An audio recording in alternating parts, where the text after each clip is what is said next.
I just asked Tony about you developing into an all-around hitter this season and reaching base in every single game. What do you think your response would have been if I told you before the season or last season that you were going to reach base safely in every game that you play this year?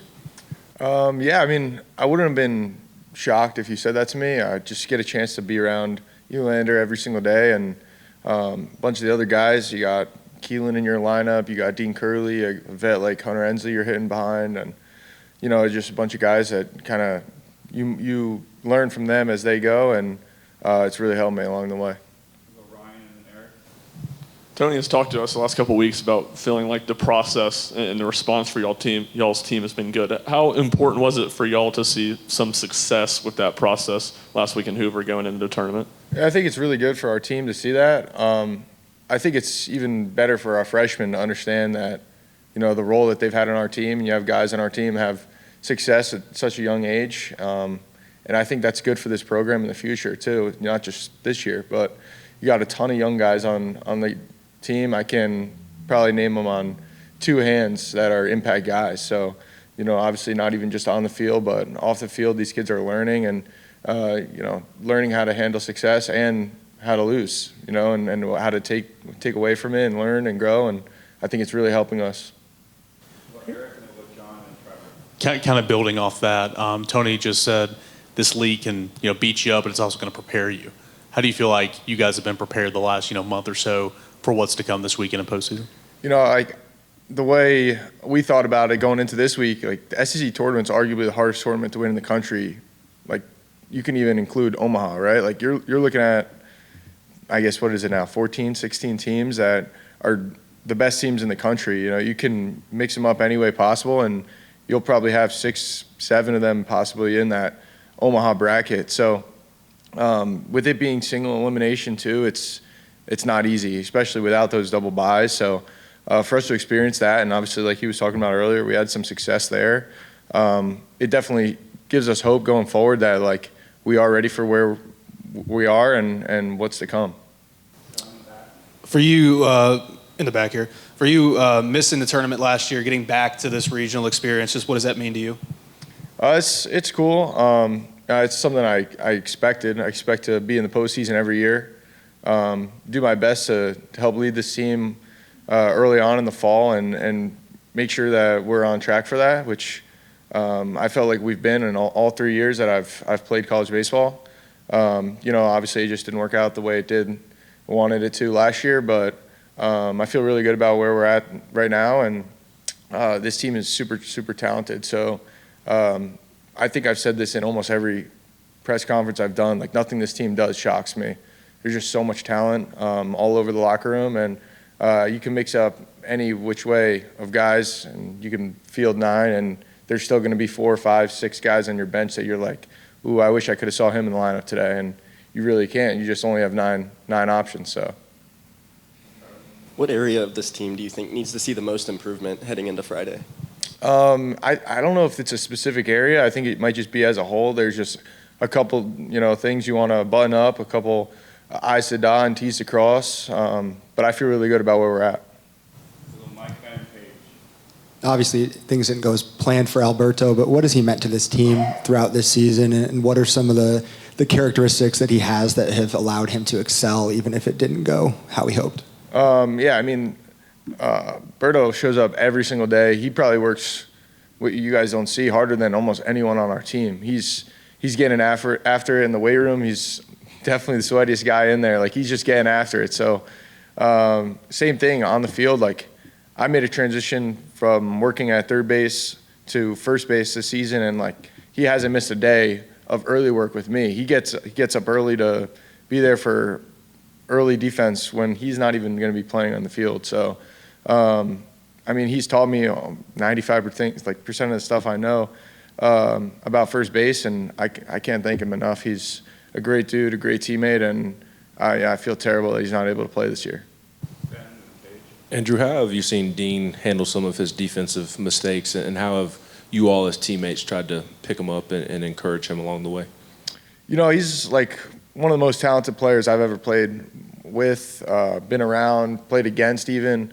He was the shortstop on Team USA. He's going to be a first-round draft pick. He's he is the definition of, what you want in your locker room, and same thing on the field, like the way he works too. He's another guy. He doesn't miss early work. He just might be going through like a little rough patch right now, or whatever you want to call it. But at the end of the day, he's our guy. I'll be out on that field, and I'm okay with it being our last game of the year, and he's out there next to us on that field, and whether he gets the job done or not, he's our guy. So that's how I feel about him. You guys, if you guys are with him every single day, would know his personality, and he's very level-headed. He's never going to get shook by something that happened in the field and bring it to his at bat, or something that happened while he was hitting and bring it to the field. He's one of the best vocal leaders on our team. He also leads by example, and for him to do that as a sophomore is super impressive for me. I had a guy, Alex Mooney. He was basically what Dean was this year, but my freshman year when I was at Duke, and he was a draft-eligible sophomore, and I see a lot of things that they both do the same, and it's impressive that he can do that as a sophomore. Not many people can, so hats off to him. In Hoover, over here. In Hoover, Vitello talked about how you guys were able to handle punches and growing in that department, but what do you think you guys need to do more to be able to land a few of your own?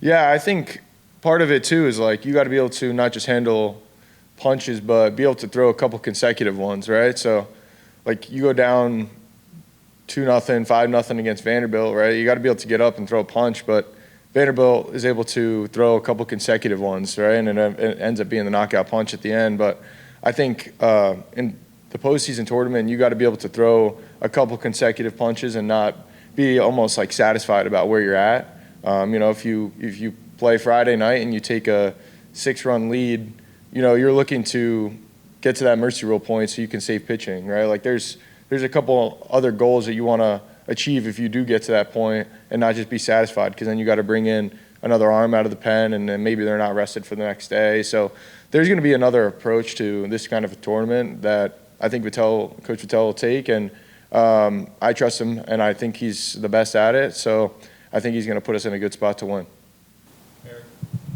You kind of answered some of that there, but what goes into handling those punches? I mean, you guys are down 4-0 against Texas, a bad fifth inning, in the field against Alabama, but season high 20 hits. I mean, for the response, what goes into that response? Any discussions in the dugout, or what was kind of the vibe in those moments for you guys to bounce back the right way? Yeah, I think part of it is you're not trying to ride too much of a high or too much of a low. You're trying to be the same team every single day, which I don't know that our team has been the best at this year. But again, part of that's we got a bunch of young guys in the group, and then you got a couple guys Levi Clark was the hero for the first 6 weeks of this team. He's arguably the best hitter in the country.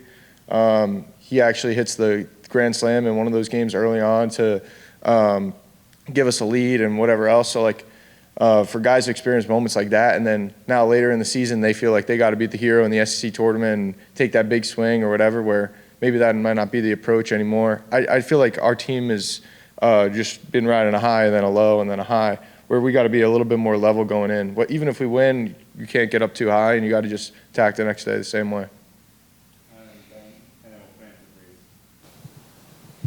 With what ArV and AJ gave you all out of the bullpen in Hoover, what do you think that does for this team's trajectory, and especially the trajectory of the pitching staff? Yeah, I mean, it shows a bunch of great things for us. I think, I could speak for myself. I don't know about the other guys, but I knew that they both could pitch like that. I've seen a bunch of video of ArV throw, and I've seen him also throw a bunch throughout the fall. And even this season, even though his outings are kind of short here and there, you see flashes of wow, he could be really, really good. And the same thing I faced Russell last year, and when I played for Ole Miss, and just unreal the way the ball comes out of his hand. It's remarkable. So, obviously you wouldn't know unless you're standing in the box against him, but I was able to see what I saw last year. Actually, it was the game he got hurt in. So obviously he wasn't 100%, but I saw flashes of that this weekend of what I saw back then, and it's a really, really good step forward for them both, and I think it helps us moving forward into this postseason.